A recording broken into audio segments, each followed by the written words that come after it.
meu irmão teve gripe e logo após iniciou muito chiado no peito e falta de ar, já permanece por quase 6 meses. Encaminhei ao meu médico pneumologista e ele começou a fazer a mesma medicação que faço para a asma, para mim, e mandou tomar vitamina D.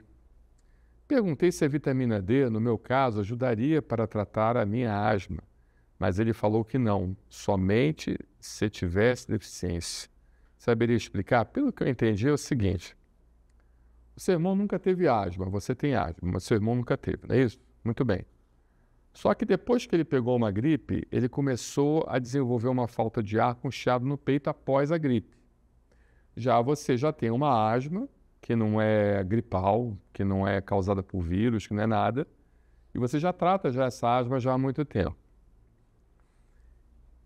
E ele, além das medicações que você já usa para uma asma, já crônica, que ele prescreveu para o seu irmão também, ele prescreveu a vitamina D para ajudá-lo. E você ficou na dúvida por que não prescrever para você e por que ele se negou, né? Falou assim, você não teria indicação de usar a vitamina D.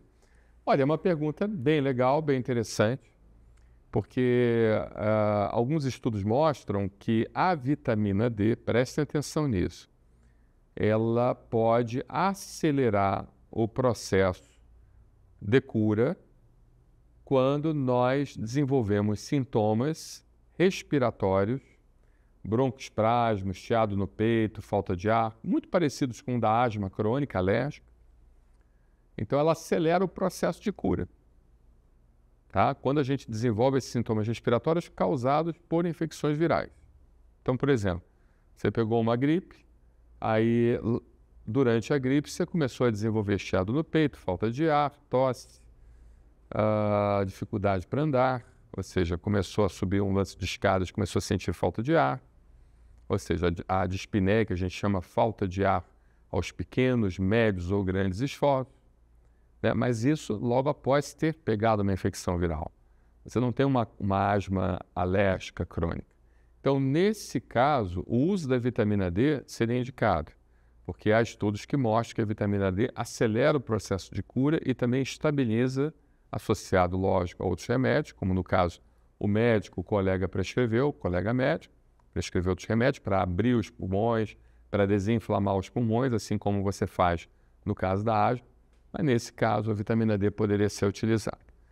No seu caso, não tem estudos que mostram que a vitamina D seria benéfica e melhoraria o score, por assim dizer, de melhora clínica no tratamento da asma. Não existem estudos relacionados a isso, tá bom? Agora, é lógico, se você tiver deficiência de vitamina D, você tem que suplementar, né? A gente não deve fazer a suplementação de vitamina D de forma aleatória e como preventivo se nós não tivermos a deficiência da vitamina D, tá bom? A vitamina D, bem na verdade, ela tem 3 tipos, né? O calcitriol, que é a vitamina D3, esse calcitriol não. Aqui é tudo ao vivo. É a vitamina D3, tá? Essa vitamina D3, ela é sintetizada através dos raios ultravioletas e ela passa pelo fígado e ela é transformada numa substância chamada calcifediol. E esse calcifediol passa pelos rins, aí sim é transformado na forma ativa calcitriol. Então, a melhor forma de você fazer a suplementação da vitamina D3 é através do calcifediol, ou seja, é daquele metabólito aonde precisa do metabolismo hepático. Então, você usando diretamente o calcifediol, a forma da vitamina D3, chamada calcifediol, você não precisa, então, passar pelo metabolismo hepático, porque você já digeriu, falando assim de uma forma mais fácil, e isso facilita, então, a transformação desse calcifediol nos rins ao calcitriol. E o calcitriol, então, vai ter a sua ação, tá bom? O calcifediol também ele tem uma melhor absorção intestinal, isso é importante. Ok? Não sei se vocês entenderam bem, se por acaso não entenderam, coloque os comentários, mas entendam que nesse caso, quando você desenvolve uma falta de ar, broncoespasmo, chiado no peito após uma infecção viral, a vitamina D teria benefícios. Suplementação do calcifediol. Se você já tem uma asma crônica que não foi provocada por vírus, aí a vitamina D não teria esse benefício, tá bom? Muito obrigado pela sua pergunta. O médico disse que meu filho tem prova de função pulmonar normal, com pequena alteração no FEV, 25/75, que significa alteração em pequenas vias aéreas. Mas, ao mesmo tempo, me classificou como asma grave. Como explicar isso? A prova de função pulmonar ela não é somente o único parâmetro para a classificação de asma grave, né? De acordo com o GINA, o Global Initiative for Asthma, existem inúmeros parâmetros, a prova de função pulmonar é um dos parâmetros, mas algo assim que nós precisamos ter muita atenção é a manifestação clínica desse seu problema. Apesar da prova de função pulmonar estar ok, mas se você tem dificuldade para dormir, se você por exemplo, tem despertares súbitos durante a noite por causa da sua falta de ar, se você, ao caminhar, você sente falta de ar, ao subir uma escada, ou uma escada, você sente falta de ar, ou seja, existem vários parâmetros que estão relacionados a essa situação e que não necessariamente indicam uma piora da prova de função pulmonar. Então, toda a questão também, por exemplo, da ação de muitas das vezes você fazer uma atividade física ou o próprio ato de caminhar, o próprio ato de se estressar, o próprio ato de entrar em contato com uma poeira ou alguma coisa assim mais irritante, algum irritante respiratório. E essa resposta, o limiar de resposta for um limiar rápido, isso indica também uma piora clínica, podendo ser considerado pontos para a classificação da asma como asma grave, tá bom? Então pense nessa situação. Muito obrigado pela sua pergunta. Meu médico falou que se eu cuidar da minha microbiota intestinal, melhoraria a minha asma. Tem relação? Existem alguns estudos, né? Que entendo que o estudo científico, quando ele é publicado, ele não necessariamente indica que aquilo ali é uma verdade absoluta, porque da mesma forma que tem um estudo que mostra que um tipo de tratamento ou um tipo de conduta é benéfico, vai haver estudos também que mostram o contrário.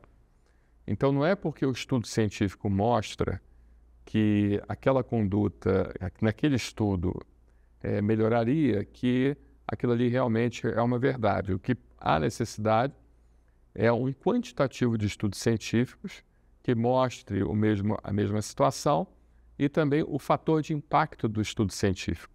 Entende? Ou seja, o que é o fator de impacto? O fator de impacto é a quantidade de outros estudos científicos que indicam aquele estudo científico como referência para aquele estudo científico. As referências bibliográficas. Então, quanto mais vezes o seu estudo científico ele é citado em referências bibliográficas de outros estudos ou até de livros, maior é o fator de impacto que ele vai ter.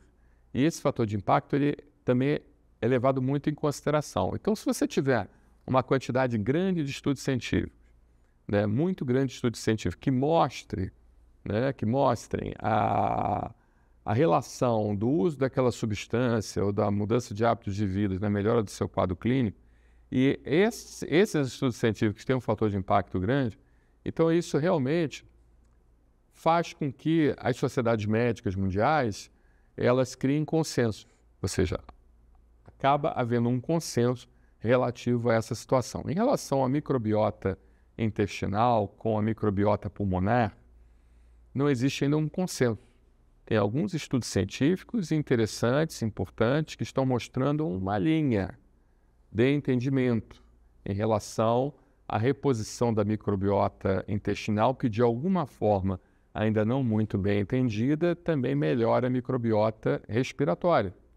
E melhorando a microbiota respiratória, melhora então o quadro clínico de um paciente que tem asma e DPOC, porque você vai ter menos processo inflamatório, tá bom? Mas ainda não é um consenso. É lógico que se o paciente tiver indicação, a reposição da microbiota intestinal não vai fazer mal, ou seja, mal não vai fazer. Agora, é lógico que a gente também não deve sobrecarregar o paciente de custo desnecessário, ok? Se é um paciente que tem dificuldade econômica, ou até mesmo um paciente que tenha uma condição econômica adequada, a medicina não permite que a gente venha a prescrever coisas que não têm validação científica. Por enquanto, não tem como nós afirmarmos isso, tá? Apesar do colega ter falado, eu acho que certamente a gente está analisando isso de uma forma muito superficial. Eu não estive dentro da consulta para entender o contexto do que o colega falou, né? Então, frases retiradas fora de contexto viram um pretexto, e eu não quero virar um pretexto para nenhum tipo de julgamento prévio, né? Sem a avaliação realmente do contexto daquilo que foi falado. Mas, em termos gerais, assim, não condenando a fala do médico, certamente, por exemplo, poderia haver um consumo crônico de antibióticos de um paciente com DPOC, doença pulmonar obstrutiva crônica, um paciente que exacerba e pega pneumonia de repetição e acaba usando muitos antibióticos. Então, nesse caso em específico, onde o paciente tem uma flora intestinal depauperada, aí não haveria nenhum problema o paciente fazer a reposição de flora, né? Não só do probiótico, mas também do pré-biótico, ou seja, aquela substância que ajuda a proliferação dos probióticos, né? O alimento do probiótico, o alimento do lactobacillus, o alimento para os fungos benéficos, como o Saccharomyces boulardii, e vários outros tipos de probióticos importantes, né, para a nossa flora intestinal. Tá bom? Muito obrigado aí pela sua pergunta. Tem uma paciente que fala o seguinte: eu vi uma palestra sua falando da diferença da eficácia sobre os dispositivos inalatórios para o tratamento da asma. Foi rápido. Poderia explicar melhor cada um? Até fiz um resumozinho aqui para tentar, porque isso é importante as pessoas saberem, né? Porque parece brincadeira, mas o dispositivo inalatório para que o remédio chegue e o dispositivo adequado para cada paciente, isso é muito importante.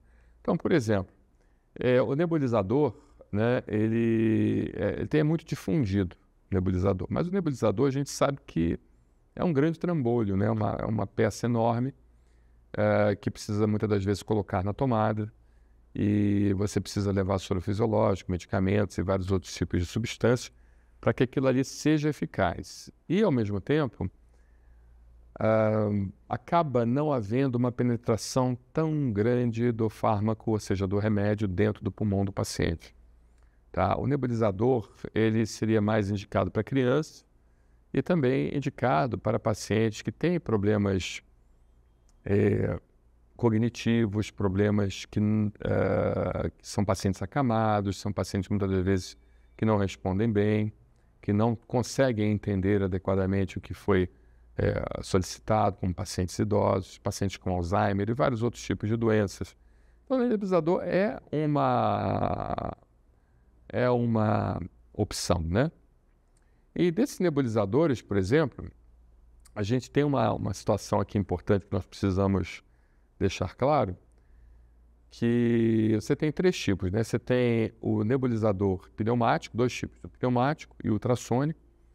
E no caso do ultrassônico, que é mais para criança muito pequenininha, recém-nascida e tudo mais, não se deve fazer, junto do ultrassônico, o corticoide. Não se deve colocar substâncias à base de corticoide, porque o ultrassônico, ele vai fazer com que aquele conjunto soro fisiológico e corticoide crie partículas de alto peso, e essas partículas de alto peso não conseguirão penetrar adequadamente para dentro das vias aéreas inferiores de forma mais profunda.